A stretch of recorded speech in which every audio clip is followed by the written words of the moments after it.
But listen, yes, we are here. I'm Glenn with one N because I'm the only one. But yes, we are here again with It's All the MCU or Not video podcast. We talk about all the latest and greatest Marvel news right here on the show. If you look at actually the title, we're going to talk about Season 1, Episode 2 of She-Hulk spoiler conversation. So you want to make sure you stay tuned for that. We're also going to have more details when it comes to Echo. We have some details when it comes to the new Spider-Man comic. We're going to watch some extra conversations too as well from YouTube and review those too as well. All in the show right now. So make sure you stay tuned. We have a lot we're going to cover. Grab all your Marvel Pops, grab your popcorn, grab all your actual spoiler conversation, even Easter eggs from Miss Marvel. We're going to have this conversation in this show. So make sure you stay tuned for that. So lock in. Let's get this started right now. Complete no authority. What's up, people? Like, check out the names. They're in green. No, yes, we have. I forgot to say we have Captain America's ass that we're gonna talk about there too as well. Shout out to John there, buddy. We miss you, John. We love you. Yeah, exactly. Not So we're doing this actually too live in our community. I have not actually done this. I've not done this, so we're just doing a special thing today, giving you guys an opportunity to have this conversation in our community itself. So check us out. We also do this. Okay, it's like stuff just disappeared on me. Yeah, we also do this as well every Sunday night at 9 p.m. Eastern Central. 10 p.m. Eastern. 9 p.m. Central right here on the show. We're a little bit late, but that's okay. But without further ado, let me actually introduce my co-panelist with me today. To my right, your left. He actually does panels with us at a lot of actually different conventions. He knows a lot of Easter eggs. He connects the dots.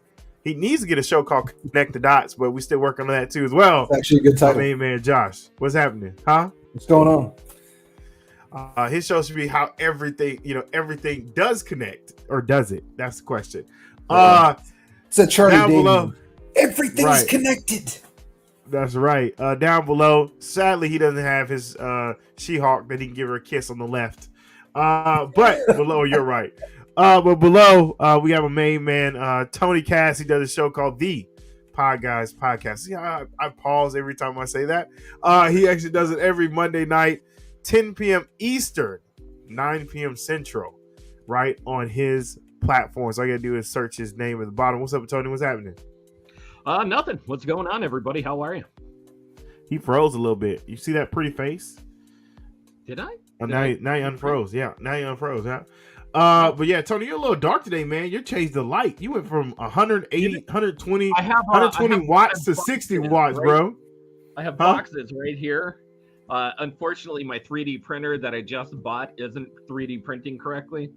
And unfortunately, I need to resend it back to get a new one. So, what are you printing for 3D?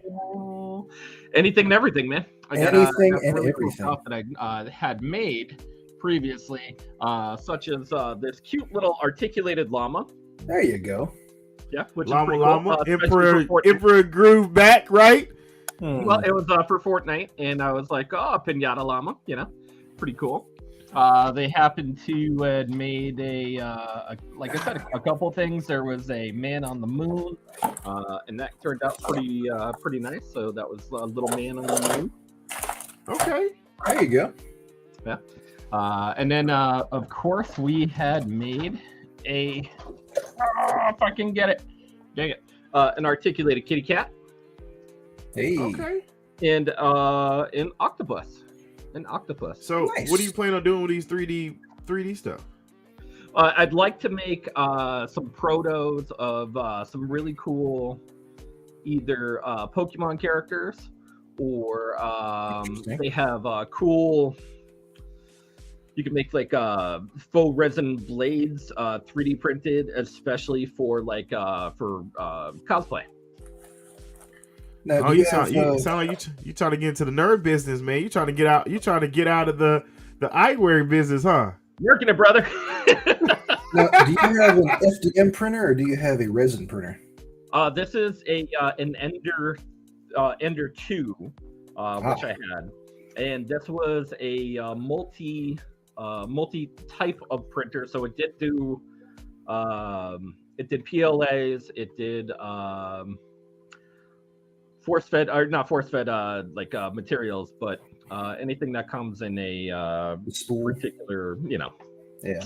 So I've got 3 of them myself. Some of the stuff cool. I got here, I printed a 2020 dumpster fire. I like it. Nice. I did a couple of Christmas ornaments. Baby Yoda. Ooh. I did make the I can't find it right now, but I did make the Grogoctopus. Yeah. Check out this I guess it's like a lantern, like a Japanese lantern. Really cool. Yeah, there's supposed to be a tea light in the bottom of it, but it's not working. Okay. Pretty awesome stuff. You can make just about anything. Very time consuming, very Oh yeah. It's time consuming. It's actually, as far as being expensive, if you get like an Ender series, it's only like $150. Yeah, for not Ender horrible. 3. Not horrible. Yeah. I actually ended up buying a bunch of filament, glow in the dark, multi metals, different colors. I really went a little crazy. Yeah. Well, it sounds like people starting to start a business, right? So we need to talk about this lawyer business for those folks that have these businesses out here, right? Right. Yeah. So we need to get into Miss Marvel. No, shoot. I'm in all the last year, right? She-Hulk. Episode 2, Superhuman Law, right? So we have a lot of different things we actually need to talk about on this, and we're not going to actually go into we're not going to go into the whole shebang. Well, we are, but we're not. We're going to do what we call a good, the bad, the ugly when it comes to She-Hulk episode 2, right? Season 1, episode 2, Human Law, right? So Josh, what was your ugly of this episode? That is a good question. Ooh, he liked it. Because I really did like this episode. It had a lot of positives. It ticked off a lot of boxes for me. It did? It did. Okay. Interesting. All right. Yeah, it progressed the story a lot for me. Now, okay, so my uglies, I wish they were going a little bit more into seeing Hulk land or where he going in this carrier to give us more details of his adventure in space.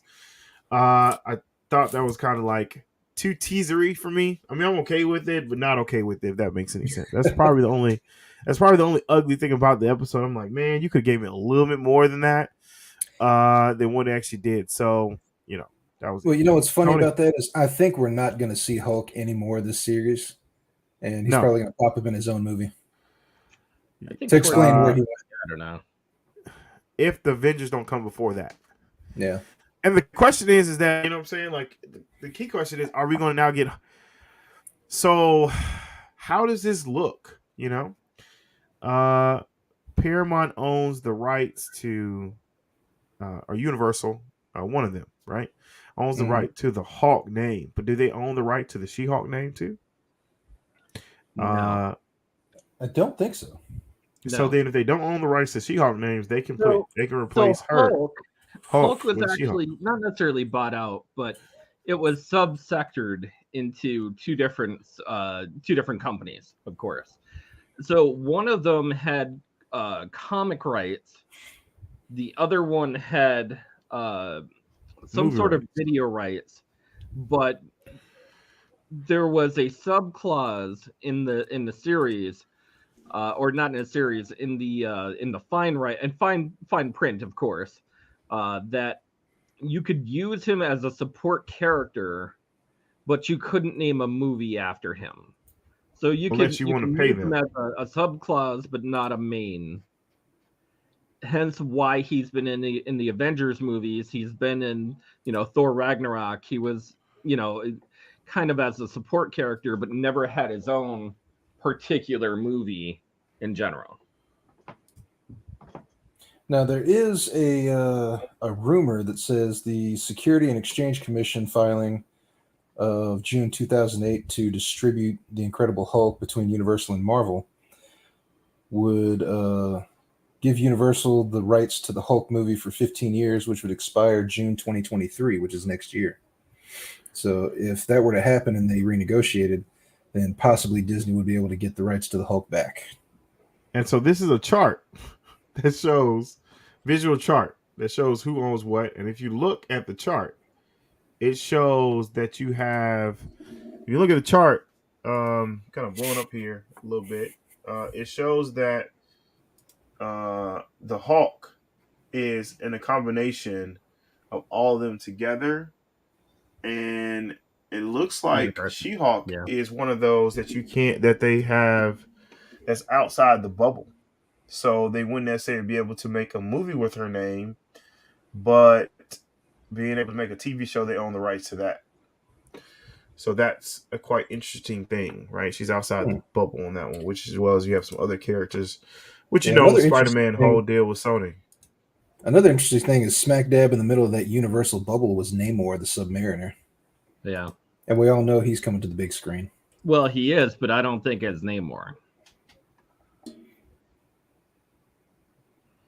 Namor and everything but Universal name. Pictures. They own She-Hulk, and Universal Pictures shares the name of Betty Ross, General Ross, Hulk, Abomination, the Leader, and She-Hulk's on the outside, on the outskirts of all that.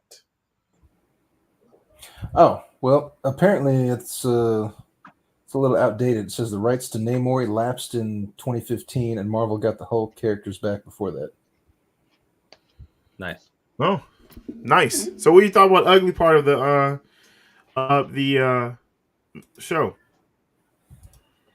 Tony? So I'm going to go down a little road for you. Because here we go. Somebody pack a lunch. I like this show a little. I've got a Nutri-Grain bar. No, I like this show a little bit better than the first. Okay, and This by episode. a little, I mean a little. So I think that the writing was definitely much better in this one. I don't think I like the fact that like she was forced to be the She-Hulk in every instance in the very beginning. So like they forced her to be the She-Hulk for the to join the lawyer group. She had choices to make. Right. But I feel like there was kind of stuff down her throat as far as being who she is. And it's a very forced narrative. So is the writing a little bit slackish for that? Yes. I mean, is it really like it should have been her choice. So wait, Tony, can I say that? So Tony, let me ask you real quick, right? So what was the ugly part for you for this episode? That's the ugly for me. I feel like the forced narrative of just forcing her to be what she doesn't want to be is a very common theme in the very first one and the second one.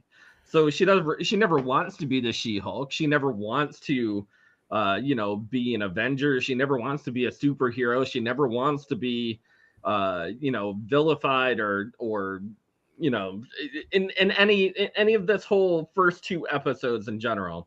I feel like the writing has forced her to be something that she doesn't want to be. Right. But at the same time, you got to realize, it's not so much about forcing her to do this and that. It's more about realizing that you have to make a compromise, because she spent her entire life or her entire adult life learning and training to become a lawyer. And in order for her to continue to become a lawyer and do what she loves to do, she has to do it as the She-Hulk. And, on top of that, at the end of the first episode, when she was fighting Titania, she realized that if she doesn't stop 5 seconds of that. Yeah. See, she realizes if she doesn't stop what's going on, who will? It's kind of like what Spider-Man said, or Peter Parker said the first time he met Tony Stark. He said, if you know that you can stop things, and you don't, and then the bad things happen, you're not the good guy.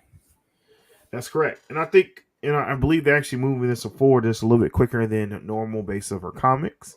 Because in her comics, she chooses to be She-Hulk a lot more than she chooses to be herself. And I think that was kind of a gradual thing.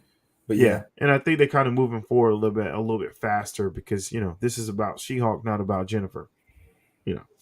So, but I get it. I understand, Tony, So with that being said, Tony, what was your bad part of the episode?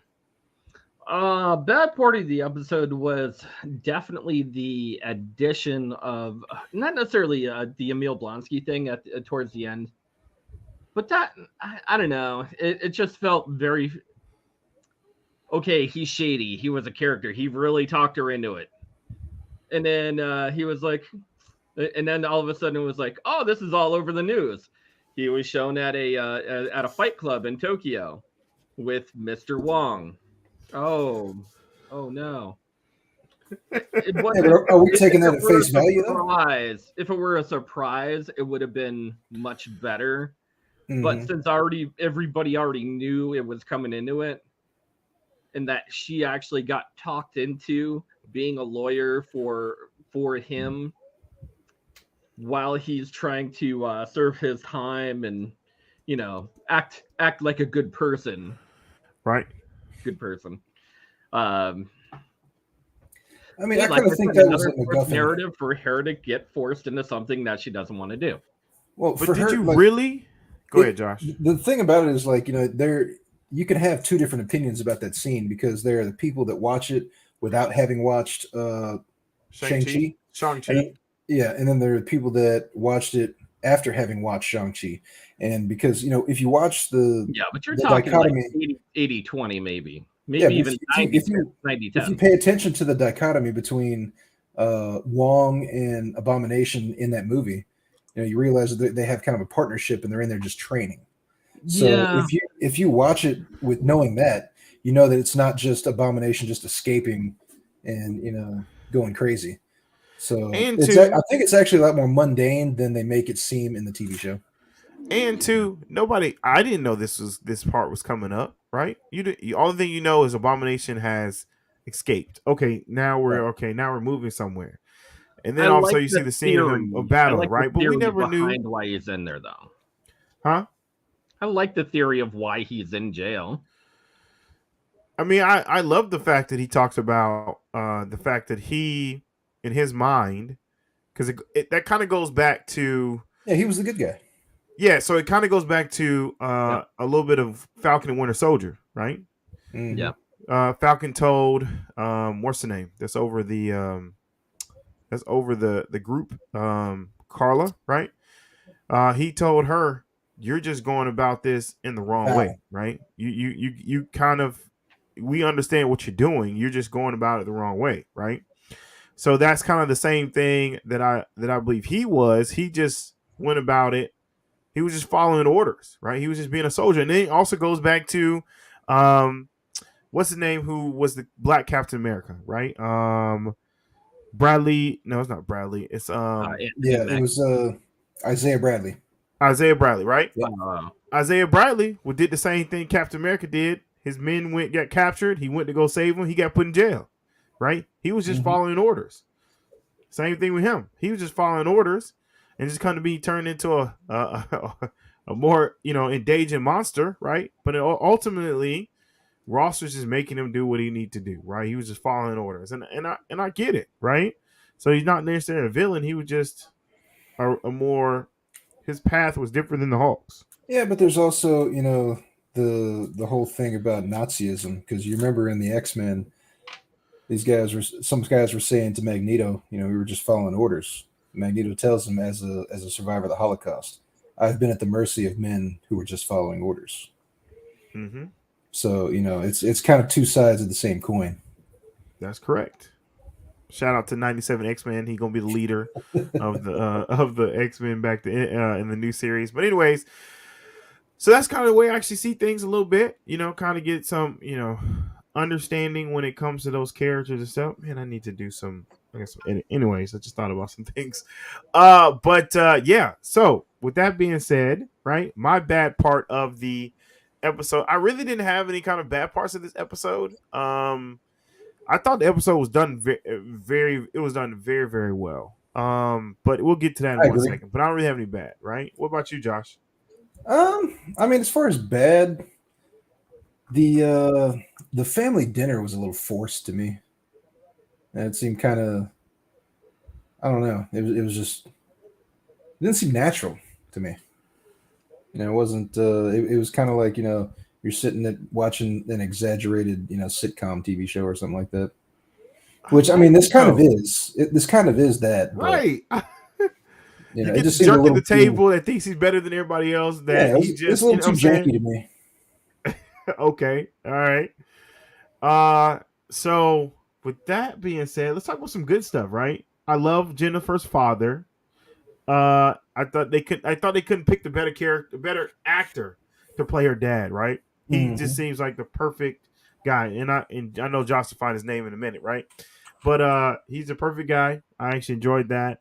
I enjoyed the comedy. I enjoyed the actual telling her about the bathroom, what the best place to go poop at. Thought it was pretty cool.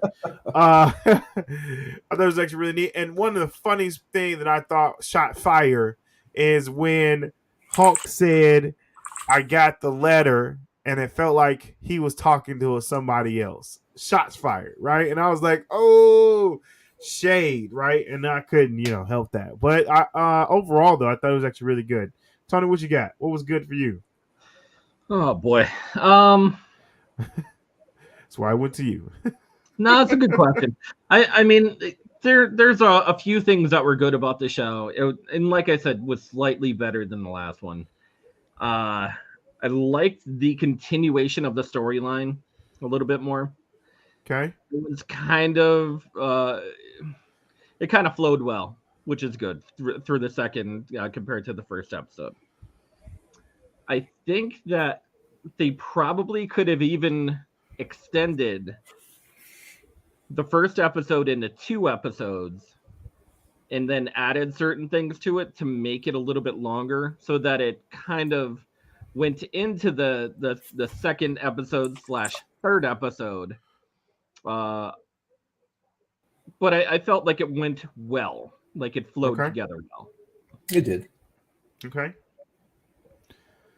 That's all I really got. All right. What about you, Josh? We're talking about the good now. Yeah. I mean, it was all good, basically. Let's see. Really, I think the good part for me was probably more of the Easter eggs that were peppered throughout the episode. Those are really, really fun to catch, especially if you know what you're looking for. Yeah, we're gonna break down the Easter egg. Josh gonna help us break down the Easter egg in 1 second. Yeah, but that was about it for you, Josh. Mm-hmm. So what would you rate this episode, Tony? I really want to know what your rating is, sir. I'm gonna go with a 5 out of 10. Hey, what was last episode's? 4. So it's slightly better. Well, we like the Jeffersons. We're moving on up. We're not at the inside yet, but right, we're moving on up. I'll give this actual episode probably. I gotta give it a 9. I enjoyed it, man. It was. You're a high scorer. Hey, bro. Like I really like. I am not a hard person to please. But when it's crap, I'll give it crap, right? And it's just this show seems like it's. I like the it's not necessarily a teeny bop, but it's like the adult kind of drama. I enjoy watching that, right? It's just funny. Like I laugh every time this whole episode I laughed every little bit, right? It wasn't really a moment that you're just like, ooh, like that didn't hit very well. Like it seems like the writing, they hit you at if you don't watch MCU, you will not know what they're talking about. But if you watch the whole 16 years or however 23 movies that we watched and like the different puns they put out there, you would definitely get what they're talking about. And they're bringing their controversy to light by putting it in the show. Like they're giving you the type of character She-Hulk really is. And I think last episode we talked about how she was very controversial, even her own comic. And she did different things, ripping things from comics and taking things, leaving pages and stuff. And I think they really are bringing that type of issue to the MCU to light. And I really want to see if they bring the multiverse situation and like how people talk about how horrible it is and stuff like that. Say what now? Did she break the fourth wall in the second episode? Yes, she broke in the first episode. She broke in the second episode also. Yeah, she did both. Yeah, when she I don't remember what it was. her boss was giving her the tour of the office, and she was talking to us the whole talking to time. the camera. That's right. Yeah. That's what it was. Yeah, she's like Very looked like- forgettable. It was a forgettable. What? I mean, That was not. That was It's a not good moment. forgettable. It's not forgettable, but it blends into the scene so well you can't really you wouldn't know Exactly. there It was a okay. forgettable moment. So It's if you watched what's the movie called with Ryan Reynolds and Sandra Bullock, right? If you've watched that movie, right? I think it's called Free Guy? huh? Free Guy? No, Sandra Bullock. Ryan Reynolds and Sandra Bullock came out with a movie, right? And I think it's called like either Marriage or Proposal. Yeah. Ryan Reynolds does the very same thing when he's walking down and talking to the screen. Like Ryan Reynolds, he's always kind of did the fourth wall. Even Van Wilder, even in what's the other one? The one they were in the restaurant, Waiters. He's always broke the fourth wall, right? I love that He's movie. too good. I at love it too, right? And it's there's so something about him. Shenanigans. He just does it too well. He does it way too well. and so It's and very much everything in his persona now. He was born And to so break the fourth. correct. And so I think she's kind of doing the very same thing. Like that character and what Well, she's to get work doing for her, is doing very well. I mean, I'm just sorry. Like it's memorable moments for me that I can remember fourth wall because it's just funny. Like when they get to that moment, I guess it's though. later. Yeah, but Anyways, now you couldn't even remember where it was and when it was. no. You couldn't remember. I knew when it Yeah, happened. I know Josh, exactly where it was. Forgettable yeah, moment. Josh exactly just where it answered the was. question before me. I knew when it happened. You I forgot. know that it happened, but I didn't remember when it Tony, happened. I think you need to start taking either your ginkgo biloba to help your memory or Right. taking something Drink- for ADHD. So. You might need to drink that mud a little bit less when you're watching the show. Maybe. Yeah, put your phone down when you're watching. Because you do know the first time she broke the wall in the first episode, right? Yeah. When? When she was with the Hulk on the island. Wrong. The very first one when she did the very beginning to tell you the story. Well, okay. Oh, shit. Trick Sorry. question. All right. You're right. Josh, what'd you rate the show, brother? I would rate the show a 10 minus 2. Good old 8. I'm with it. All right, so this is the moment that we're going to talk about the Easter egg. So, Josh, what was the first Easter egg that anybody might have missed? When did it happen? Well, let's see. The first Easter egg I would say would be the lock screen on Jen's phone. Oh, that ass, right? That ass. Jen carries a iPhone, right? And on her iPhone, she has a picture of Captain America's ass. America's ass. America's cheeks. America's ass. Yeah. What's She-Hulk's iPhone lock screen, right? Mm-hmm. Yeah. Let's see. Funny thing is, just no. I don't see any images of this lock screen. I'm looking at one right now. Shoot me the link on where you see this at, bro. Because I don't see that at all. All right. Want to put it in the private chat or It don't matter. You can share your screen on the whole. You can share the screen. Go ahead. I'll tell you what. Here.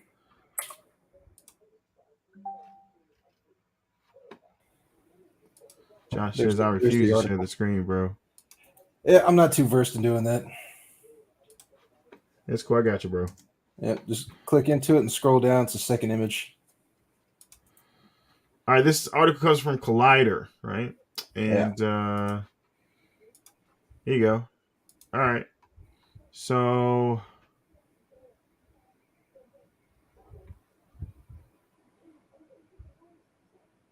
Oh, one where more. is it? No, keep going. There you go. Which one is it? Oh, from the older outfit. Yeah. From First Avengers. Wow. Okay. All right. Well, so that's the first one there. I know. Did anybody? I know I didn't notice that. Did you notice that, Tony? No, I am good. It's kind of a blink and you miss it thing. Yeah. It was right before the family dinner. So here's the next one, right? The No, Eternals there's left one their above mark, this one. Yeah. right? There's In one the above this article above the Yep. man with the metal claws is another entitled, "Why is there a giant statue of a man stuck out of the ocean. This So is it's a kind of a reference to the two-part ending of the Easter egg. Eternals. Yeah, right? it's a two-part Easter egg too. So we, the funny thing is, we always wondered what or how is that going to be represented. When what's his name keeps going, when the MCU keeps going. So this is going to be a permanent thing. It's going to stuck out the Arctic for the rest of the time. I Yeah, mean, Tiamat's I'm just pretty going to sure. be. I'm pretty sure the remains of Tiamat was turned into marble. So there's just like this giant marble thing out in the middle of the ocean. That's wild. All right, does Wolverine actually exist in the MCU? Man fights with metal claws in a bar brawl. So are they referencing to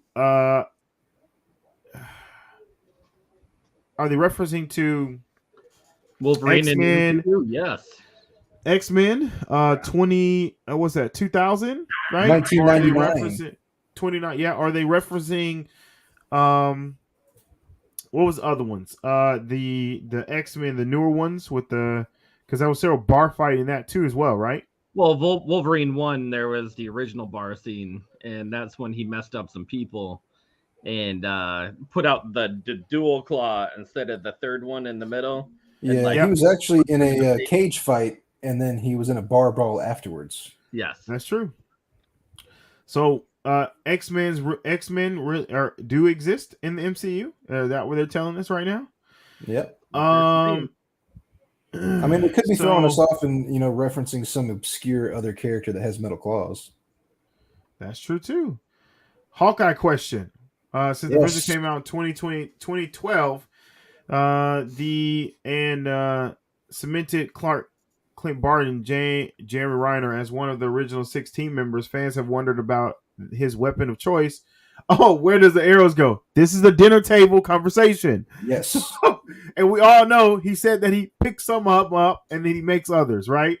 My wife even asked the question, does he really get them after he shoots them? It depends on the situation, right?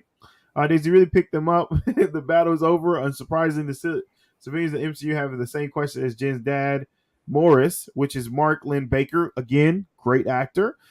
Poses this query to Jen during the family dinner. He just wants to know what happens to them and if he picks them up after himself. And after all, they could be hazardous after left lying around. Thank you. If they left around, right? Of course, having never teamed up with the Hawkeye before, Jen has no answer, but she could probably squeeze it out of the Bruce Mark Ruffalo like she did about the virginity, right? If she felt like it, right? But we all know, what does Hawkeye do? He picks him up afterwards. He picks him up afterwards because he don't want no trace left behind. So we all know he picks him up after the fight. If it's available. Available. But the funnier thing to me about that particular Easter egg is it kind of reminds me of another scene. I'm not sure exactly what part of the Spider-Man movies it was, or if it was a different movie referencing Spider-Man. But somebody was asking the question, what happens to all the webs that he shoots around the city? Do they just, stay there on the windows or, attached to cranes and stuff like that? Well, most of them just biodegradable. Biodegrade, right? Yeah, somebody was asking if there's like a window cleaner that just goes around pulling webs off of stuff all day. Yeah, that's hilarious. It does. It does actually biodegrade in a couple hours. Yeah. So Hidden Comics in plain sight has just begun. The very first Spider-Man, didn't they? I think so. Yeah, I'm pretty sure that's what it was. So as Jim begins giving a tour of the GLK and H in She-Hulk form, while talking to the fourth wall, she catches everyone at the film off guard with her hawkish appearance. But as heads are turned Jen's direction, you should focus yours on the office she passes by. One in particular, as Jen's busy breaking the fourth wall to express your thoughts on her current situation. A man steps out his office, stunned by the unorthodox Hawk lawyer. To the right of him, you see the comic book collection he has on display. While it's hard to make out title of every special issue, Captain America, Thor, and Incredible Hulk comics can be spotted. Oh, that's pretty cool. Did not know that. Silence of the Lamb reference. Going 2 for 2. She-Hulk references another movie in the second episode. Albert, a little difference from last week's family friend Pixar Motion, as she is being briefed and Abomination Tim Roth by a series that a Department Control Supermax prison guard Jen jokingly asks if Abomination will serve her up with some fava beans All and the have a beans and a nice nice Chianti. Chianti, yeah, only to be abruptly cut off before she gets a chance to finish the line. This reference to Anthony Hopkins' iconic character, no, not Odin, right? Yeah. The numerous serial killer and cannibal, Heck yeah. Hannibal Lecter, right? So that's actually one there. Right. And Abomination can I just perspective. interject real quick? Go ahead. One other small Easter egg for people that are more familiar with the comics is the law firm itself. GLK&H stands for Goodman, Lieber, Kurtzberg, and Holloway. It's a Manhattan-based legal firm, specializing in superhuman law in the comics. And the firm was actually started by one of the namesakes, Holden Holloway. His granddaughter is actually a would-be villain called Southpaw, which is one of their first clients. She was put up for trial after she got arrested for causing all kind of crazy stuff going on. And for people that don't know who Southpaw is, she actually has an alien gauntlet grafted to her left arm that she uses to terrorize whoever she's. Her name's Sasha Martin. And there's or something too, right? Yeah, there's a corresponding good guy that's like her complete opposite. It's a guy named Gauntlet. He wears the right arm of this alien armor and fights against her. Ah, that's some pretty good knowledge there, Josh. Yeah, so I don't know, maybe we'll see Sasha Martin, Southpaw, and Gauntlet in the future. Might be. All right, we already talked about Abomination and the storyline of him. And Oh yeah, Right. all that. 7 soulmates. During the conversation with Jen, Bolonsky mentioned that he has 7 soulmates he met through the prison pen pal program. If only mentioned if once he would seem to be noting more than a throwaway line to get chuckles. She-Hulk is billed as a comedy after all, but Bruce Bolonsky brings them up once again, stating that he wants to start a new life and live in a peaceful on a large piece of property purchased by them. Now, the 7 soulmates have been established twice over the next question as of their identity. So, who is the 7th? Valentia Allegra de Fontaine. Valentina Allegra. Oh, so in Yeah, other words, Allegra this is a Fontaine. reference. Okay, so this is a reference to the Thunderbolts, right? Yes. Yeah. Yes. So he has pen pals. Valentine has reached out to him and about the Thunderbolts itself, right? Another one we have talked about already. Hulk is a completely different person now. Talked about that one. And next up, Sakaar, right? Did we talk about Hulk already? The Hulk is another person reference? Yeah, when he wrote that letter to him. Oh yeah, okay. Right. Yeah, when he wrote the letter to him. So those are actually some of the Easter eggs. So what was you guys' best Easter egg out of all those?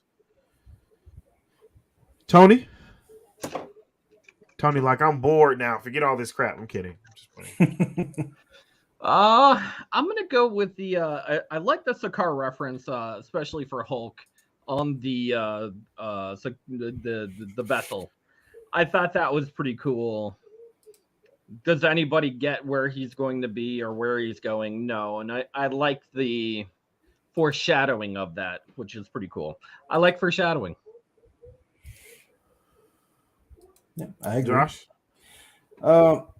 Really, you kind of have to put it into different categories of Easter eggs because you have some like Tony was mentioning that foreshadow things to come in the MCU. Then you also have stuff that is very meta, like the Hulk saying that he was a completely different person when he fought the Abomination, literally, talking about Edward Norton being the previous Bruce Banner. And, But then you also have stuff like I don't know, the comics. Like the comic reference is cool. Yeah. Wolverine reference, awesome, good for them. It's small little blurbs here and there. And I'm sure that they tend to put a Stan Lee reference in every episode, or not in every episode, but in every series that comes out. They have a small Stan Lee. Hey, now, and I'll always be looking for that too. Hold on, speaking about that, have they really done that? I don't remember They have in Stanley every episode. referencing. There's always something. I don't remember a reference of that in Falcon Winter Soldier. I don't remember a reference of that in Hawkeye. I don't remember a reference of that inside of Miss Marvel. I don't remember a reference. There's a lot of actually series that I don't remember references to Stan Lee. I'm gonna bring them up. Let's see, Stanley reference in Doctor. Even Loki. Loki didn't have anything reference of Stan Lee either.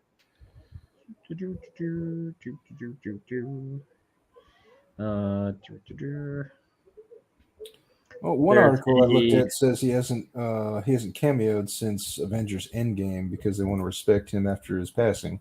Well, yeah. Of course, they can't bring him. You know, what are they going to do? Bring him back? But they have a small blurb even in Doctor Strange 2. Mm-hmm. And they'll have like media. So I know in the movies they do that, right? But I was thinking about the TV series. I haven't seen him at all reference any of the TV series at all. Well, where was that one where he was just like a portrait of a police officer in the background somewhere? Because I remember he was Stanley reference in WandaVision. Stanley referenced Falcon and Winter Soldier. Stanley reference in Loki. They have him in all three as of right now. So they didn't do him in Miss Marvel. They didn't do him in Hawkeye. They didn't do him in.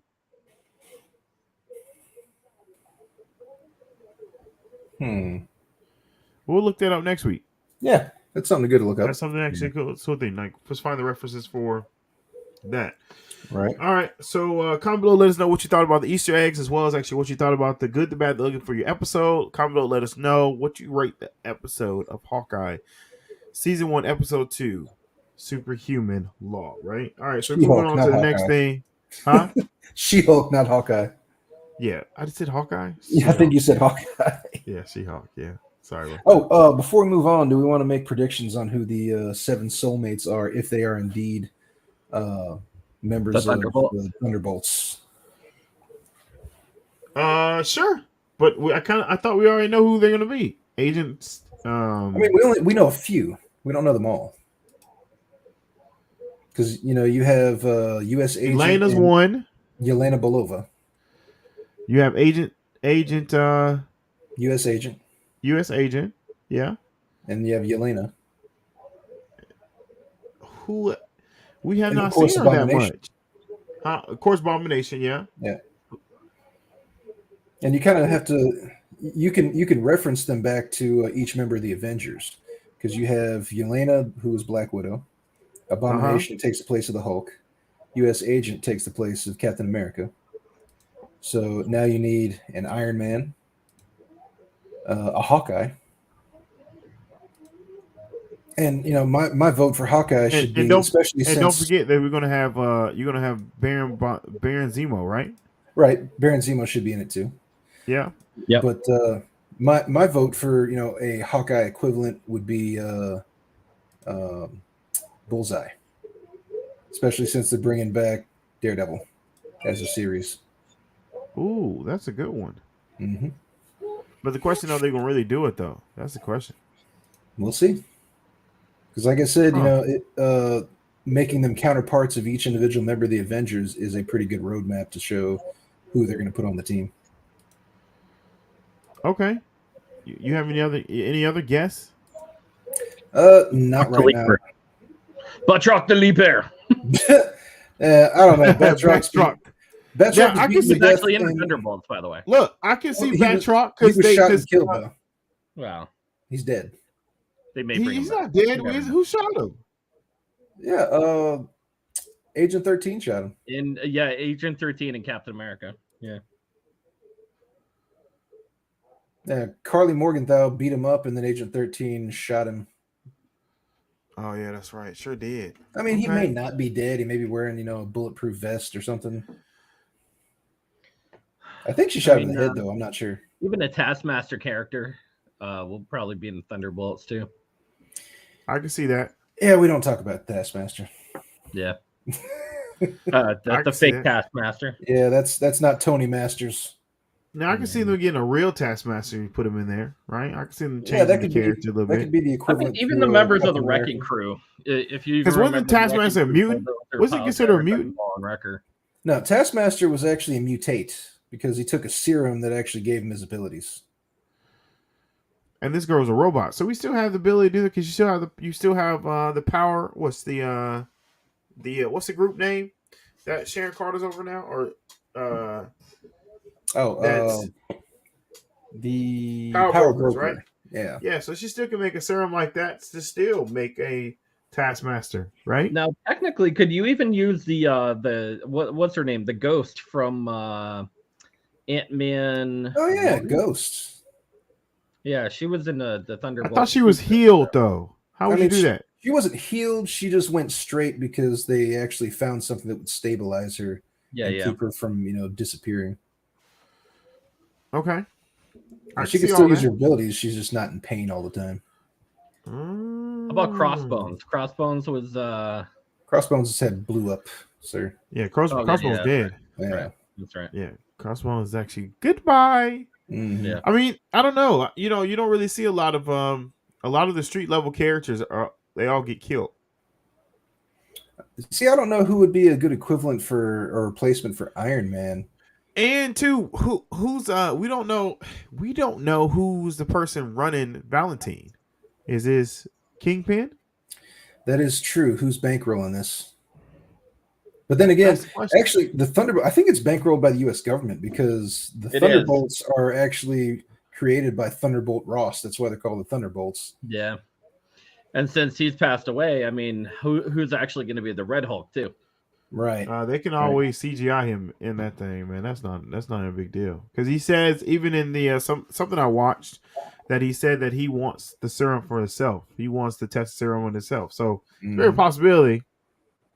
And I mean, there's a lot of other genius armored heroes or villains that they could probably use too to replace Iron Man. Very true. Yeah. All right. So let's move on to a little bit of actually trailer details.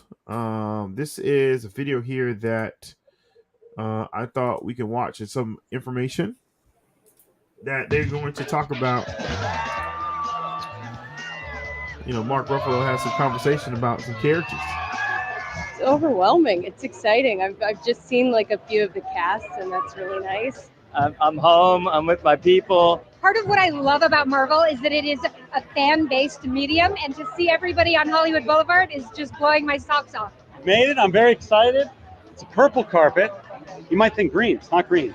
Purple carpet. Like, I'm having trouble processing it right now. It's so surreal. But honestly, my parents are going to be here tonight, and I feel like they're still not going to be impressed. I'm with Tatiana, who's amazing in it. I'm here to kick her off and pass the mantle on to her. Very good. Just trying to show you. No, it's done. I'm shown. I mean, when Mark and I were in those mocap suits, it by all accounts should have been a nightmare because it's like a lot of technical stuff.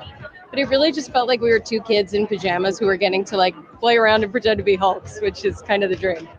Phase 4 was all about introducing new characters, showing the new predicaments that characters were in, introducing new environments, and everything about this show, tonally especially, is new. I play Nikki Ramos, and she's She-Hulk's best friend. I'm also paralegal at GLK&H, so we represent all of the superhumans, and we'll help you with all of your superhuman legal troubles. But Nikki's rad. She's super free and fun, and very risk-taking, and a wonderful catalyst for a lot of the drama we get ourselves into. I have had the time of my life doing this because Titania was always one of my favorite characters from all of the comics. I play Mallory Book, and you need to know that she has never lost a case, and she doesn't plan to start now. I am playing Madison with a Y and 2 N's. Figure it out. Wrong video. That was actually not the video that I wanted to watch. That was not. Like, I don't care. Look, I don't care about that red carpet one. Like, this is a video that I actually wanted to watch that gives a little more context. Well, while you're switching that over, I actually did come up with a 2 good options to replace Iron Man in the Thunderbolts. What was it? First one you got is Justin Hammer. I can see that. Yeah, okay. We haven't seen Justin Hammer in a while. Yeah, that's true. And also, kind of as a wild card, you could always pull out Obadiah Stane's son, Ezekiel Stane. Ooh. You know, he's a armored villain that made it his mission to destroy the name of Tony Stark. That's a good one. Now, too. even Whiplash himself was in a Thunderbolt at one point in time too, right? Yeah, but see, in the MCU, the Whiplash character was actually a combination of two characters. It was Whiplash and the Crimson Dynamo. Yeah, he was both characters in one, because his father, Anton Vanko, was supposed to be the original Crimson Dynamo. Yeah. Yeah. All right. Here we go. This is a real video that I wanted to watch here. Like, this is the one that should have been played, the first one. Will you do more Marvel projects? Will you do a standalone Hulk movie? Like, what does your future in the Marvel universe look like? I don't know. Whatever they have an appetite and, people want. I'm around. Who's your best friend? Nikki. Spandex. Spandex is your best friend. How does it feel to pass the Hulk banner down? The Hulk banner. Get it? I like that. It writes itself. It's amazing. What was it like? Yeah, what was it like? Oh my God, we had the best time. Yeah, we had so much fun. And she's the best. I couldn't be happier passing the Hulk banner. to her. I feel like those mocap suits and us just like playing felt like two kids in pajamas. It really was like so free, and like despite all of these technical, demands, it was really so much fun. It was Yeah. coming out of COVID Yeah. and just being free and having fun and playing with each other. Yeah. Beautiful. I don't know if you know this, but the first time that you played Bruce Banner was in 2012, 10 years ago. What has this past decade meant to you in playing this role and this guy? I mean, it's made my career, it's made my life really beautiful, and I've gotten to do a lot of different things with it over those 10 years and keep it interesting, hopefully for the audience, but certainly for myself. And I just gotten to work with really beautiful people, and it's been a huge gift to me. I'm really grateful for it. Are you ready to play She-Hulk for 10 years? Yes. I hope that I have the same physical dexterity as you do in 10 years with this character. Because I saw you do that when you were like Bruce Banner on the ground and you stood up and were the Hulk. You did that transformation in 3 seconds, not even 1 second, without using your arms. Oh, really? Do you know that you can get up off the ground without actually getting up off the ground? That's like Hulk. how deep the character. Yeah, exactly. It's so embodied at this point. So I'm clearly nailing it at all of these things. What do you think people are going to love most about Jennifer and what she kind of brings to the table? She sort of shirks all of the superhero-ness and isn't awesome by any stretch. She's very human and very flawed and kind of in denial that this thing has happened to her. And I think that's a very relatable, in for people. And she's also like, she's not, I don't know, she's just not in any way the slick kind of strong female that we're conditioned to like want to see in these movies. She just really bucks the stereotype. I saw the first few. It's so good. I know I'm wrapped so very quickly. What makes you guys want to Hulk out? What makes you angry? The Supreme Court. Set me up with that. I love it. Across the board, Yeah. climate change, guns, Roe versus Wade, and soon gay marriage. We're going to have some serious hulking out on the Supreme Court. Thank you for watching. If you want more extra, hit the subscribe button and the bell so you'll never miss a video. Okay, besides all that other, stuff, right? Waddle. Besides the other stuff on that, right? Yeah, very, very hot takes there. Very, very hot takes at the end, right? That was a little too much, right? A little too much, right? So what do you guys think, man, about her asking, what's next for him? He doesn't even know. Or did she try to get the Mark Ruffalo answer to get him to tell everything, right? I don't know. What do you guys think about that whole kind of interview and some of the details in there? Josh, what you think? I thought it was a nice interview. It kind of gave us a little insight into how Mark Ruffalo has taken the character of the Hulk and kind of made it his own and gotten to the point where he's basically just an expert at turning himself into the Hulk in an acting sense. That kind of transfers to the screen pretty smoothly, I would say. Yeah, the Hulk banner, right? I got it. Mm-hmm. Tony, besides the other junk, the other stuff, Tony, don't bring that up. But I didn't know that was coming. I didn't watch it was the whole video. It was a pretty solid interview, to be honest. I probably couldn't have done better myself. I wish I did. I wish I could interview people like that all the time. That would be my gig right there. Hey man, it's just a matter of time, bro. All you gotta do, look, we can get together, man. We'll make things happen around here, right? Working it. Huh? Money moves, sir. Money moves.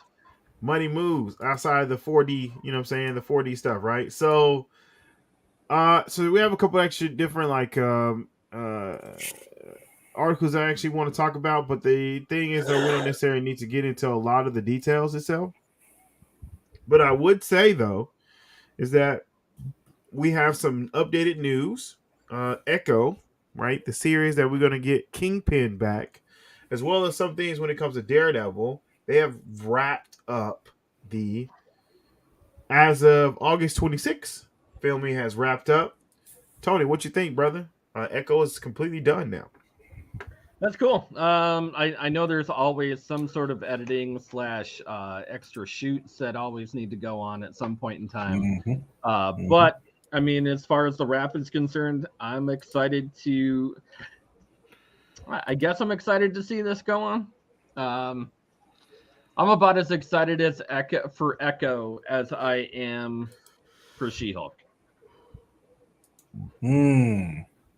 I don't see why, man. Right in that same thing. I can take it or leave it. I think that the character is very much a D-level character. Once again, that they're trying to throw on top of the ye old pile of D-level characters.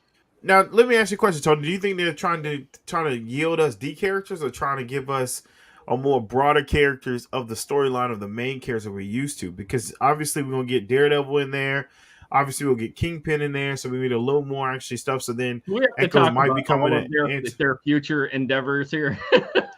Huh? Not to say that they have like a couple different things, but they have things up on the menu, such as like what's her name, the witch, Scarlet Witch, Agatha's Heart, Agatha Harkness. Yeah, yay. Yeah, I mean, she's kind of a D-lister.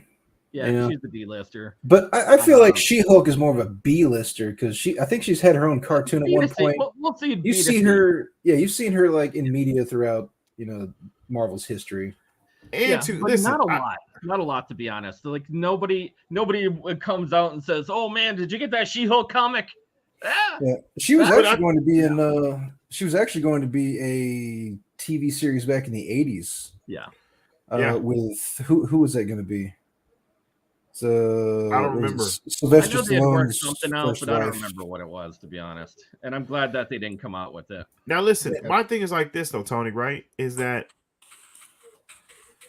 I think Marvel's giving us stories with all kind of characters around universes that allow you to bring you the A-list characters into light, right? Not necessarily giving them their own, kind of like a cheat code, right? You're putting them inside of the game before their own game comes out, right? And so, yeah, but there's other great characters that you can put out that would be much more so exciting. name one character. So give me one character that involves the Daredevil universe that you could do versus Echo. Oh my God! In the Daredevil universe versus Echo. Not doing Echo, but doing another character. Even those two characters. You didn't have the right, but the thing is, though, they didn't have the rights to Elektra yet because it still was actually over in Netflix. Now. So, but you could the plan was already to have it. So you have a cheat code with a character that you could bring in another one. So that's what I'm asking. Like, what other character could you have done? Is something different as well. Say it again. The Bullseye character. Yeah, Bullseye. You couldn't do that either. That was already in the show. You couldn't do that either. I'm just saying that those characters in general are much more exciting than Echo, which is necessarily a newer character as well. What But about I exploring? get it.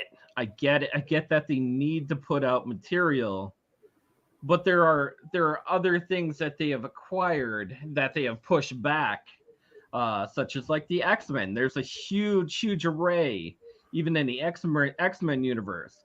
I mean, they could even go X Factor, Excalibur. I mean, there's tons and tons of groups and information and people and places and things. There's tons of stuff out there, man. Tons. So wait, Tony. So wait, you think they should have just stopped their plans of what they already had laid out and say, okay, we got to get the X-Men in here. Screw all this other stuff. I honestly agree. They should But have done something. But Kevin Feige said himself, it's going to be about 10 years before we get any X-Men whatsoever. Actually, did he say 10 or did he say 7? He said anywhere between 7 and 10 years before we get any X-Men. Huh? I'd like to go with 7. Right. But I think he said 10. I think he said it's going to be 10 years before we get any X-Men character because he already has it's far too late in the game for them to go that long without going into something at least mutant. I think it's going to be a lot sooner. I think it's going to be a lot sooner because, you know, in the final episode of Miss Marvel, they blurted out, you know, verbally, and you can hear it, that they were talking about mutation and mutants and stuff like that. Now you have an Easter egg talking about a clawed man and a bar brawl. You know, so they're ramping up. About something talking about like even the Shi'ar Empire. But we get on very like recluse storyline, but fantastic, by the way. Oh yeah, the Shi'ar are some weird bird people. Yeah, it's crazy. I would love even the jungle universe. Oh, the Savage Lands. Yeah, the Savage Lands would be an awesome movie. Awesome movie. But are we getting to the moment of 10 years? When did Marvel acquire Fox? It's been a while. 2 years ago. I think it was 2 years ago. 2.5 years ago, something like that. Yeah. So it's coming down the wire. It's gonna be a little while. I mean, so what? And not to say that they've added things, but they have definitely added things to the mix, as far as spin-offs and all this other stuff to get into like the cracks of where they're missing things. Okay. Have they not? I mean, yeah, they have. The thing is, though, I'm kind of worried that Echo as a TV show, because she's such an unknown character, they're going to use her as a vehicle to kind of springboard us back into Daredevil. Yeah, that's why I call it cheat code. Yeah. Because, I mean, you have all these big-name characters in the show. How much of it is really going to be about Echo? That's the key question. And I think they're going to far outshine her as well.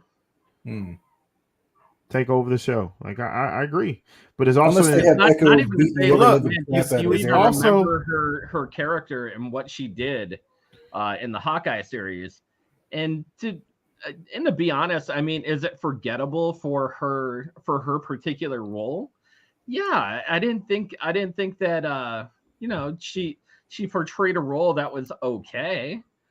Did it deserve its own series? Probably not. But you got to look at it though too. I think this is a cheat code for a lot of these series, like She-Hulk, right? We just can't wait till the moment we get a chance to see Daredevil, right, in his new suit, right? Even though we've had different clips and stuff like that, I think a lot of these characters that we love are going to start showing up in a lot of these B, C, D characters to give us to encourage us to watch it, right? Cheat code, the whole right? MCU universe is a cheat code right now. They could pretty much put whatever they want anytime, any place. Right. But one thing we haven't considered is the reason why they put Daredevil and Echo together in this show. You know, they're both handicap heroes, as it were, because she's deaf and he's blind. Got a missing leg, and he's blind. So if they end up fighting, like how is that gonna, how is that situation gonna end up with them, fighting with only 4 senses? That's true. That's true. We gotta wait and see. Themselves on that, and it just completely threw off the whole. Actually, so Josh, what do you think about Echo being done? I think that with Echo being done relatively soon, in my opinion, they finished it really quickly. They have everything planned out the way they want it, and they know what they were going to do with the character in the show before they even started, as far as further down the line, like what's going to be incorporated in it. Yeah, and I mean, where do you go past Ronin? That was her whole basis of why she was there in the series, as far as like trying to find out her father's killer, and then having Ronin, and then why Ronin was there to actually kill the Kingpin. And I mean, you could say the same thing about the Punisher and the people that killed his family. After he avenged his family, where does he go next? Yeah, what happens? I agree. I mean, but also too in the comics, though, did she not lead a life of being an anti-hero, right? So at this point, she's not a hero. Period. She's got a glimmer of redemption because she kind of realizes how bad her uncle was. But her entire life, she's been a bodyguard and an enforcer to a group of miscreants and gangsters. That's true. That's true. But this is the storyline to kind of redeem herself, wouldn't it be? Yeah. I don't know how they're going to stretch it. It'll be interesting. Because really, you kind of think she's going for a redemption arc at the end of Hawkeye, but really what it is she's getting revenge on her adoptive uncle because she realized who actually killed her father. And the Luminary wrote an article that explains that the villains for the new series might have just been revealed as the Black Knife Cartel. I don't think I've ever heard of them.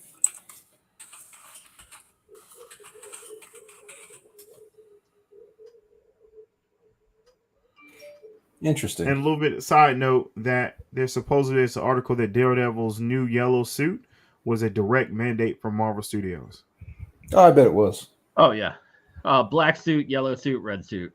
We're gonna see all of the above. Aha! So if the Black Knife Cartel is in this, Bullseye might not be far behind. Yeah. Because he's got a strong connection to Black Knife Cartel. They first came on the comic scene in Bullseye #2. Really? Yeah.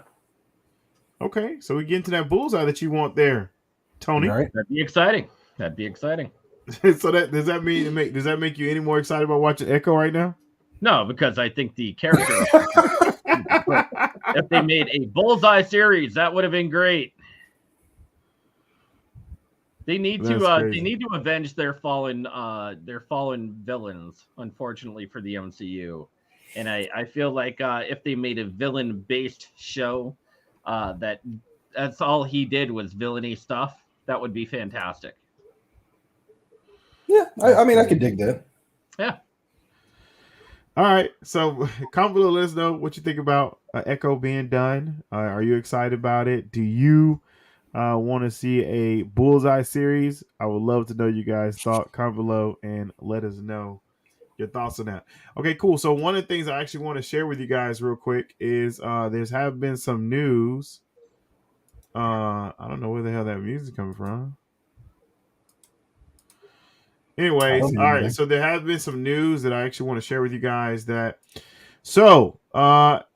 Star Trek 4 lost its director because of Captain Marvel. I'm sorry, Fantastic Four. Mark Shakeman has officially stepped away from the directing Paramount Star Trek 4 following news that he would be directing Marvel Studios' Fantastic Four reboot. The news was confirmed in a statement from Hollywood Reporter on Friday night, with Paramount confirming that the timing didn't align for Shakeman to ultimately direct the project Star Trek 4, which could see the return of Calvin timeline movie reboot cast led by Chris Pine, Zachary Quinto, and Zoe Zandara. Right, is currently scheduled to be released in December. Zoe. Yeah, in December of 2023. Fantastic Four, meanwhile, is set to release in November of 2024. Matt Shakeman is an incredible, talented filmmaker. We regret that the timing didn't align for him to direct it.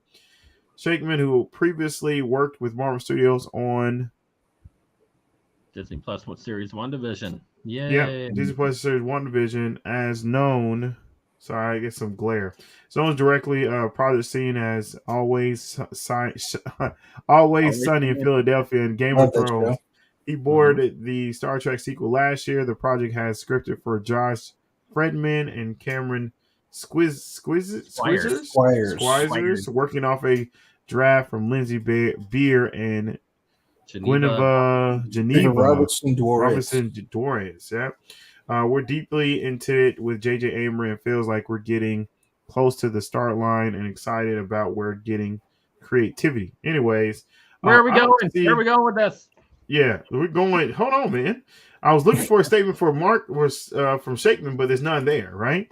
Anyway, so what you guys think about Mark Shakeman, right?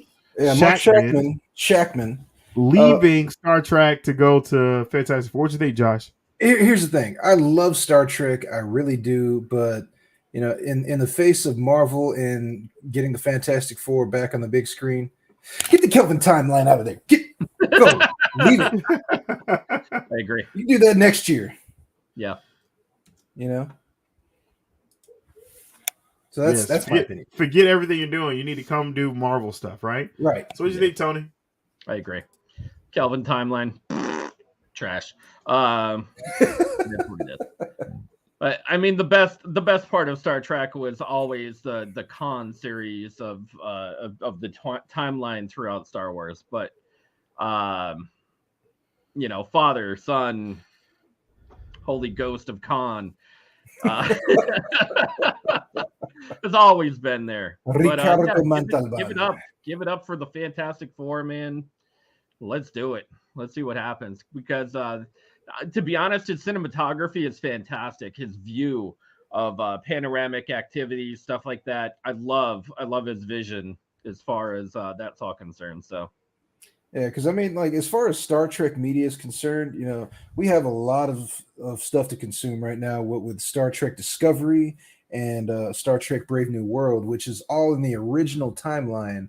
You know, it keeps everything all in one spot. The Kelvin timeline, you can go sit in the corner. Yeah. That's crazy. All right, so I think it's cool. I'm down with it. I think Star Trek really needs to kind of revamp itself. I really believe J.J. Abrams needs to pick itself back up and redo the movie again, and kind of give it another actually boost. So I'm excited. Fantastic Four is my favorite Marvel characters. What I grew up on. That's my first comics. So if anybody ever asks me about Fantastic Four comics from the 90s, I'll be able to tell you, because that was the comics that I collected. And I think I still have some. Even when Reed Richards dies and the Thing had to get a mask over his face, right? Mine was Cable and Daredevil. Yeah, no, mine was Fantastic Four, right? Was the first ones. I enjoyed them, right? Because I even enjoyed the cartoon back in the day. Either one that came on Cartoon Network, the older one, not the newer. So there was two versions of Fantastic Four that came out. You had the ones that came on behind Iron Man, Incredible Hulk, but then you also had a series, an old version series that came on Cartoon Network. I think Boomerang type thing, right? So yeah, that was right. That was more like an anime type deal. Correct. Yeah, more like the Johnny Quest. Bing Bing Zombie. I'm just kidding. Anyways, showing my age. All right, so comment below, let us know what you think about getting a new director for Fantastic Four. We all thought it was somebody else differently. That wasn't the case. They made the announcement. Now we just can't wait till 2024. Just turn it into Michael Bay. Who cares? And I guess the casting should be coming up pretty soon too, right? We'll also have D23. When is D23? D23 is coming up pretty soon, right? Right around the corner, September. Oh, yeah, it is very soon. So we have D23. So if we have a director, it's a very highly possibility that we have some of the actors already ready to go, right? Because a lot of times movies, they need a director. Then is it? So let me ask you: is it vice versa? Director first, then actors, or actors then directors, or it just depends? I would say it depends. Because we got Chadwick Boseman as Black Panther before we get Ryan Coogler as the director. Did we not? Right. I think we did. Yeah. So then it all just depends. They didn't settle on a director yet.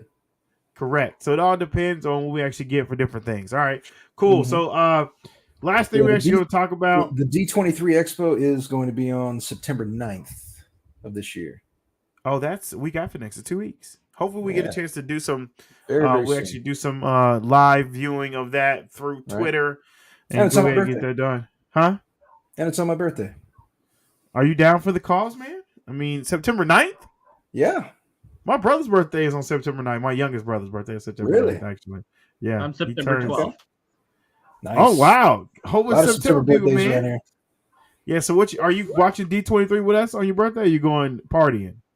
I don't know. I'll have to. I'm pretty sure I can section out my day and have some time to watch some D23 with you guys. What takes some drinks on Josh, right? We'll have some drinks for Josh right, on the 29th, right? Yeah, we'll have some drinks. Digital drink. We drink it. We find out a new thing. We'll take a shot, right? Yeah, birthday shots. That's right. Get toasted. All right. So this is the movie that Tony hates that we talked about, but Kraven the Hunter star calls his role a classic villain, right? Novola. Wait, why does it automatically be that I have to hate this movie? We all hate this movie. Nobody. I know. I'm just bullshitting with you, Tony. But listen, Novola continues. These movies all have certain formula to them. What? This one says that Noah isn't only Kraven's star to talk about the movie being filmed on location. During another interview with Hollywood Reporter, Taylor Johnson spoke about how the film would be different from other comic book films. Kraven being a shot entirely location is going to make all the difference. So in other words, they're using the formula they did for Venom. They're using this for Kraven because if it's shot in all one location, that means that they really didn't do a lot of shots. If you notice, Venom didn't really have a lot of different moments. Like a lot of those were kind of like in the same areas. It's going to add something really beautiful to our personal story. It's also set Kraven apart from the Marvel stage look.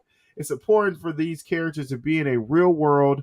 It's important for the authenticity of the story. Authenticity. Thank you.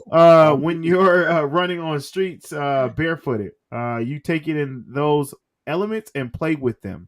Taylor Johnson expressed. Kraven the Hunter is currently slated to arrive in theaters on January 13th, 2023. So let me get this straight. Soon, right? So let me get this straight. So Aaron Taylor Johnson's supposed to be Kraven, right? Yeah, that's correct. So is he supposed to be like an alternate version of the Quicksilver character in another universe or something? Like so Nimbus, listen, he talks about, but JC said that he wanted to shoot in all the location. Physical ability of the character in the movie is also more grounded in reality. People aren't flying around or anything. JC described as a much incredible Olympic athlete. He described it as the incredible Olympic athlete you've ever seen. Yeah, we've ever seen. So he does more parkour than he does anything else. Yeah, move over the road with it. I'm not allowed to disclose. Was a real actor. He's an Olympic level athlete, but at the same time, he takes a bunch of artificial drugs that he's created through SuperHuman, to make himself either peak human or superhuman. He's kind of like he's a white AliExpress version of Black Panther, basically. So in other words, the effects are temporary. Yeah, so he's the Aeropole style of Spider-Man. Yeah. So in other words, what we're getting right now is that we're going to see two humans fighting each other in this movie. Is pretty much what he's actually saying, right? Well, he's saying that. So is he going? So in other words, is he going to be the new version of Punisher? Right? Somebody's family's going to die or going to get killed, and he's going to get mad, or he's going to know what he needs to do, or there's going to be a problem where he has the secret sauce to heal his wife or love person. They're like, no, they blow him up. He gets infected with it, turns to a different person, and now he's going to hunt the people. No, is it going to be Predator with Arnold Schwarzenegger right now, but there's no Predator? Basically, because if it's anything like Kraven in the comics, Kraven does it for the lulz. Like he literally just hunts things that he deems are worthy to be hunted. That's his whole deal. He's like the Predator. Like if you're strong enough and worthy enough to be killed by him, he will try to kill you. Yeah. But this doesn't sound like what's going to happen. It's going to be a personal vendetta. No, it doesn't. It sounds like it's going to be a personal vendetta. See, that's why it's not really Kraven. Like Punisher, they kill his family, shoot all them dead, or I'm gonna come back and see you, John Travolta. If anybody knows, if anybody knows what I'm talking about, shout out to the old heads that know Punisher with John Travolta in there, right? But that's what it sounds like. They're taking their whole Punisher storyline and putting Kraven in there. Don't like it. So, Tony, what you think about the article, man, of him talking about how he's going to be more realistic villain? It's all the poops, man. And it's all the poops. It is what it is. You know what? I think they need to introduce a character that's a little more, not necessarily relatable, but you're trying to get somebody who's not like an animal activist. You're not trying to get somebody who's, trying to do it for a common goal. It just sounds very blasé, and I think they're not necessarily ruining it, but they really are. They're ruining the whole backstory behind why Kraven was Kraven, and what makes him the hunter extraordinaire. So here's my thing, right? It's just like you said. Why Kraven?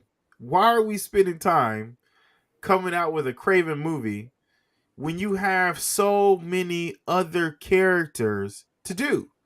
I would have preferred you doing a Black Cat movie and doing the same type of storyline. That would have been cool for me. Yeah, I would have preferred you did. I would prefer you did different section. I would prefer you doing a stable movie.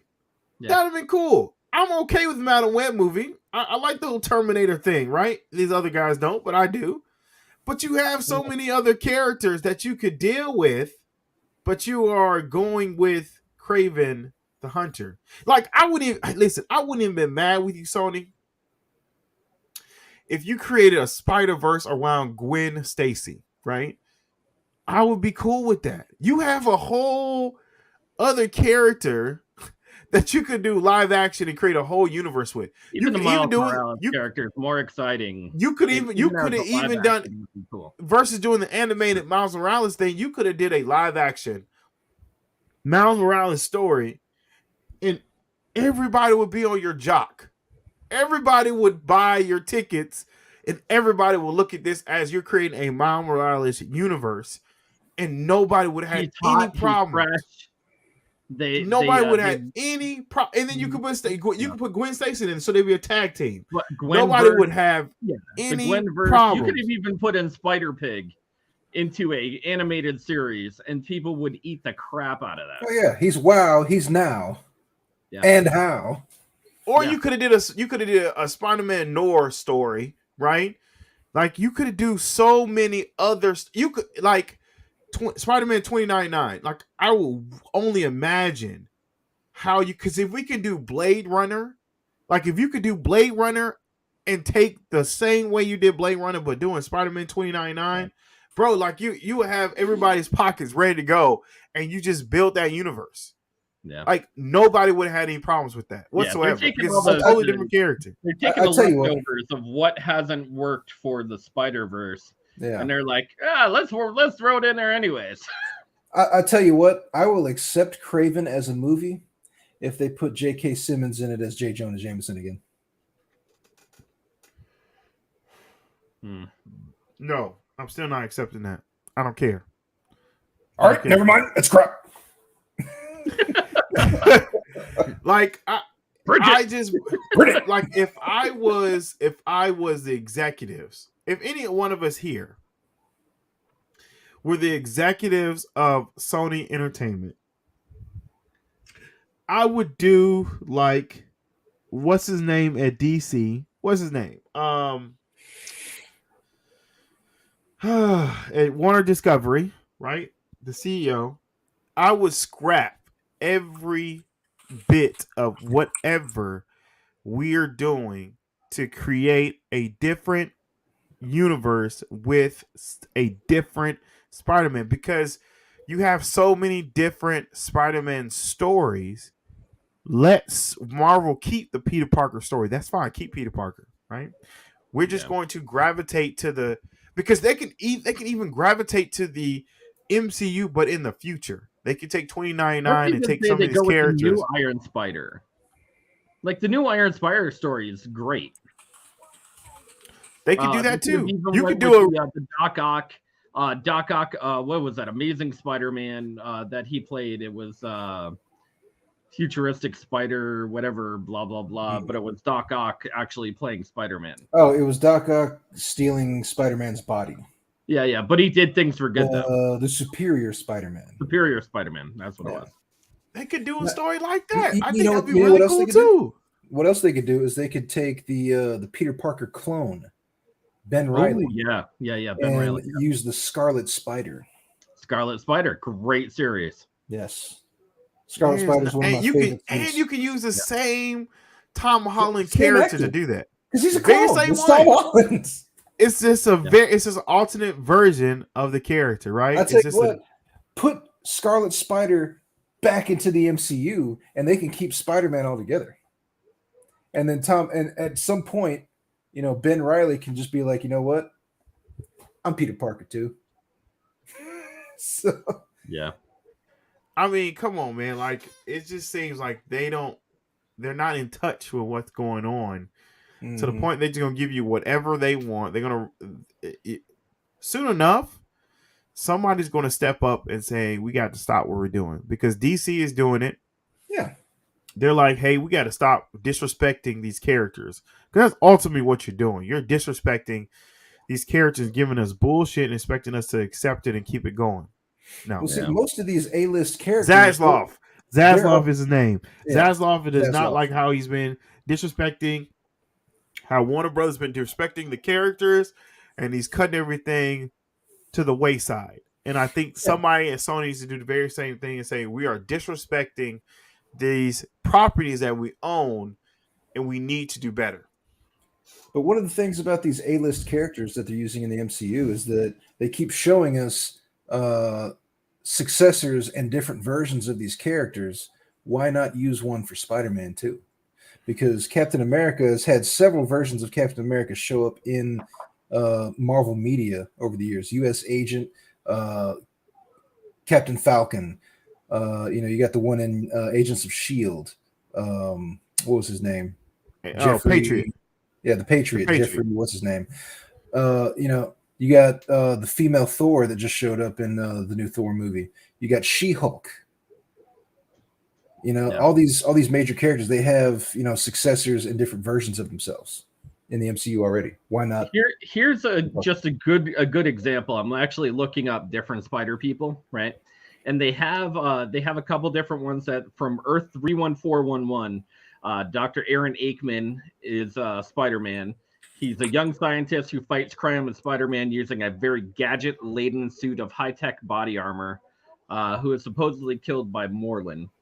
Yeah, Patton Parnell is a disturbed, bullied teenager who's bitten by a radioactive spider, becomes a twisted, bloodthirsty variant of Spider-Man Man-Spider, also killed by Morlun as well. They have Spider-Wolf. They had Spider-Man Moon, or Spider-Moon, where there's a Spider-Man version from a universe where humans have successfully colonized the moon. Also killed by Morlun. So this Morlun character would be, a huge entity, but they're not good with villains either. Yeah, and the whole thing about the Morlun character is that brings us into the Spider Totem storyline. So, and that's even going to get into the Spider-Verse. Not even the Spider-Verse, but with the what's her name? Madam Web. Madam Web. Yeah. See, Madam Web can actually be our doorway into the Spider Totem storyline, but it has to be successful first. Then they can get us into the wide world of Spider people. And I think hopefully it does that. Exactly what it needs to do, right? But that's the show. We're wrapping it up. Time to go. I'm not going to... Spider-Punk would be a great... Spider-Punk was good. I like Spider-Punk. Yeah, let's play some rock and roll. Rock and roll. No, I'm kidding. Whip. Tony, how can they find you, brother? Look for me, my name right here, Tony Kaz. Look for me on the Pod Guys podcast, THEPODGUYZ podcast, every Monday, 10 o'clock Eastern Standard Time, 9 o'clock Central. We do some great interviews. We talk about everything. Check us out. Josh? I will have various social media platforms and YouTube things going on. But as of right now, I am the man from nowhere. Love it. Love it. Make sure you come on and check us out. We do the show every Sunday night, 9 p.m. Central, 10 p.m. Eastern. We also have a show we actually do Sunday through Saturday, 8:30 Eastern, 7:30 Central, right on our CA live show page. Lastly, we do an anime time show every Wednesday night, 9 p.m. Central Standard Time, 10 p.m. Eastern Standard Time. Make sure you come on and check us out. I'm trying to get this whole live reaction thing. So if you come to Discord, we try to watch Ms. Marvel and stuff like that at the same time. Spider-Punk 2024. Not really every Spider-Punk 2026 because they got to actually write and get a director, right? But make sure you come on and check us out. We have a lot of things we're actually doing. We love you guys. We appreciate it. And you also can comment in the show too. But anyways, catch you guys on the next one. 2 fingers.